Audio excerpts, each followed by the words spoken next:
Hi, I'm Dr. Eva Cosoroaba, and I'm a lecturer in the Electrical and Biomedical Engineering Department here at UVM. Welcome to the Kirchoff Teaching Lab. One of the things we do in this particular lab is introduce our first-year electrical engineering students to circuits.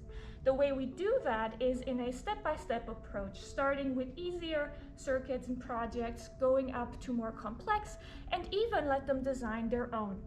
One example of such a project is this one seen here, where we have a force sensor, and depending on how much pressure we are applying to it, the color of the LED will change.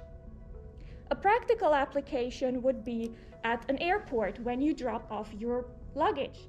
You want to know if it's too heavy or not to get on board. So if the green light shines, you are okay. Blue line, you're on the cusp of getting into the red zone where your luggage is too heavy.